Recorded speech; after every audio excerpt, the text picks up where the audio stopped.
As part of the celebration of the Super Bowl of Caring, as we join with congregations all across the United States in this time of tackling hunger, we're also in the third week of our stewardship series. A couple of weeks ago, Deacon Deborah brought us in talking about ways that our commitment really brings a change to us and the way that we can be a part of the life of a congregation. You can still be a part of this. There are still join-in flyers that are around at the Mission Center. Last week, Pastor Nate talked to us about the joyfulness that comes out of giving and what that means for us, especially as we don't take that necessarily on as a part of our own badge of honor, but we always point that to somebody else and point to what it is that Jesus is accomplishing, even if it's through gifts that we give. And today we're talking about sort of another sense of how that sense of commitment and joy is lived out, and the way it's lived out in sacrifice.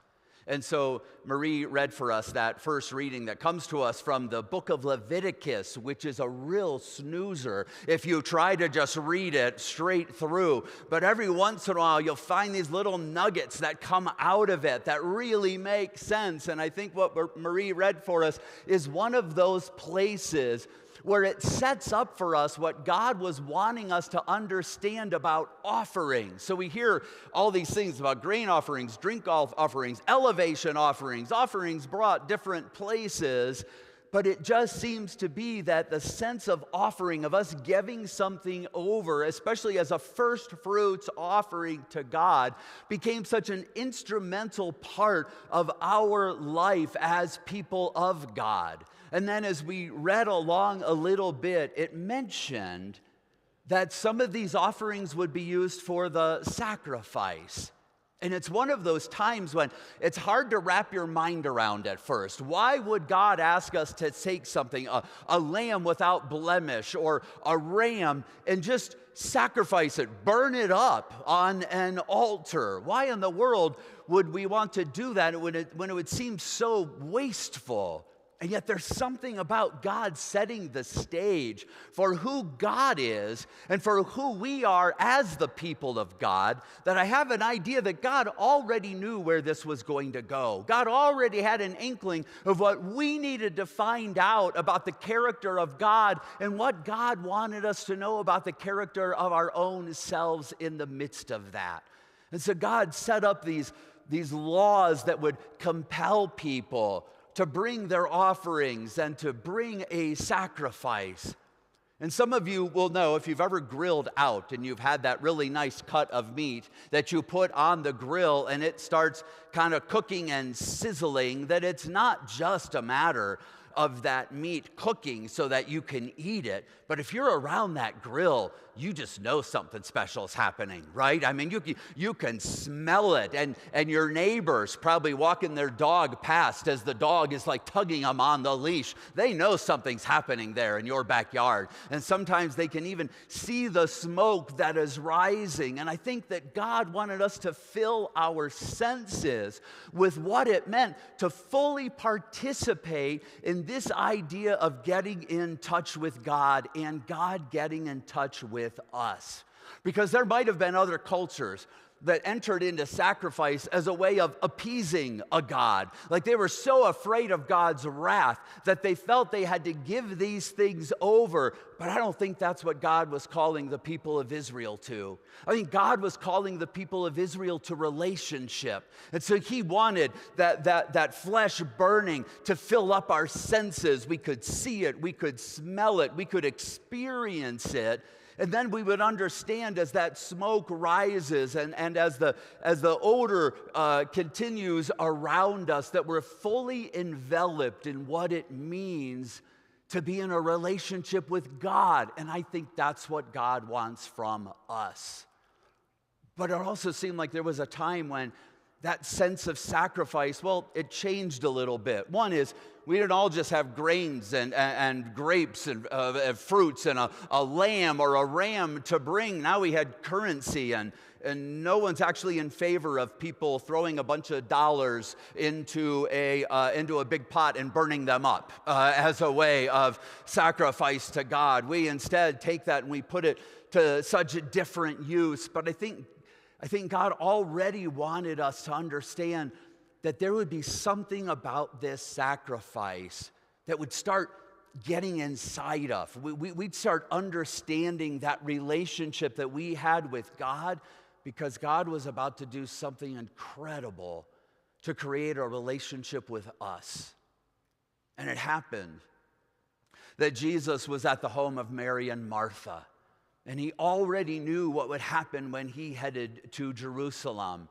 And Mary, maybe getting a sense of all the chatter that was happening around her, takes this perfume and breaks open the jar and pours it on Jesus' feet, and then wipes his feet with her hair. It's almost as like this perfume that filled up the room, we're told, also becomes a part of her. That as she goes about her next several days, she's going to sense that around her. And Jesus knew what a sacrifice that had to be, for Mary to pour out that perfume on his feet. And he said, "Let her alone. This she bought for the day of my burial." Because there was something about that was going to connect us to God. Something about that we were going to see about sacrifice that was going to make things just a little bit different for us. And it wouldn't be long after that event that Jesus would gather with his disciples in an upper room. And they would sit at a table. And as they sat at that table, sharing the Passover celebration, Jesus took that table and did something to change the course of our lives. When Jesus took the bread and said, "This is my body." He took the wine and said, "This is my blood." And we know that Jesus was going to make the ultimate sacrifice. That this relationship that God had been culling out of us for the past several centuries and more was coming into fruition as Jesus became the sacrifice that wouldn't just appease God, but would put us in a complete and whole relationship with God. And it's almost like Jesus was using a table to now hearken us back to Leviticus. Because when people brought their offerings, they didn't just bring them to a table, they brought them to an altar. This was the place where I handed over my best to God. And that table and that upper room, as it became an altar, it was God saying, "I would never withhold the very best of what I have for you." And instead, God gave Jesus over to us freely so that our lives might be different. And when that happens, that sense of sacrifice, it takes us out of the book of Leviticus, which sounds so legalistic, and it just creates something deep and spiritual within us. When we're connected to Jesus, we're connected to the very Trinity, the very Spirit and presence of God that continues to be with us today. When a table becomes an altar, it's because God chooses to sacrifice and to allow us to see ourselves and our relationship with God just a little bit differently. And so today we're still called on to sacrifice. We're still called on to make a difference in our own spirit by what we do and by how we share.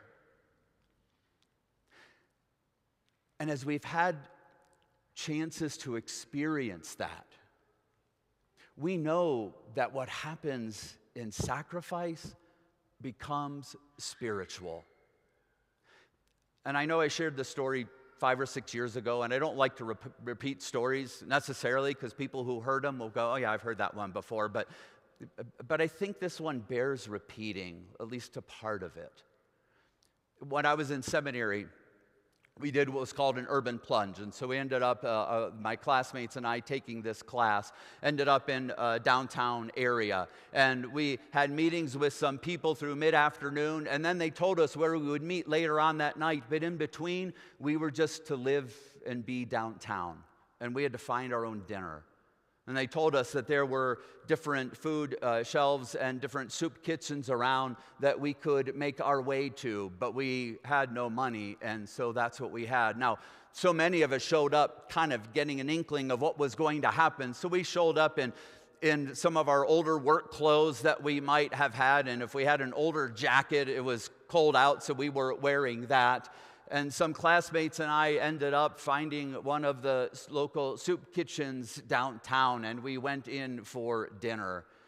And as we went through the line and we got our bowl of soup or mush or whatever you might have called it, and we had it, and we went and sat down at a table, one of my classmates was a person who probably was close to retirement, and quite frankly, they didn't have any old clothes. They had sort of given all of that away, and I think they lived in an apartment, so they didn't worry about fixing things or doing yard work anymore.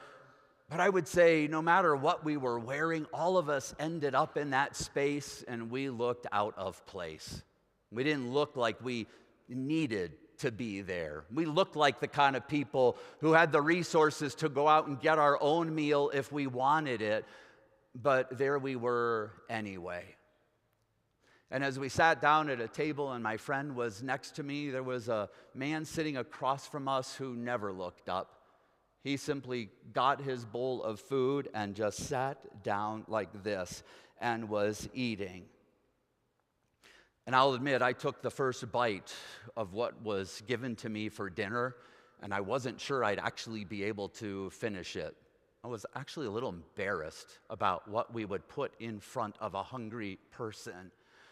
But I was eating it anyway, and my friend next to me, who was dressed very well for the circumstances, took a bite and actually made an audible ugh and pushed the bowl away. And as I was a bit horrified, although understanding their reaction, I was not prepared for what would happen next. Because that man sitting across from us, who looked like that was likely his only meal of the day, sat there looking at his bowl of soup. And he reached out his hand, because next to his bowl, he had also received a banana. And he reached out and he took that banana and he set it across the table in front of my friend.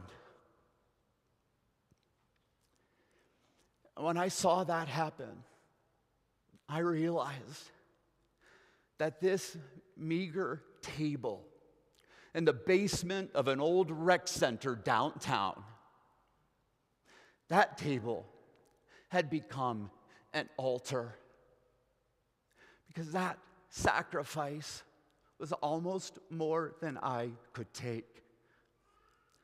And I realized that witnessing that, my spirit would never be the same.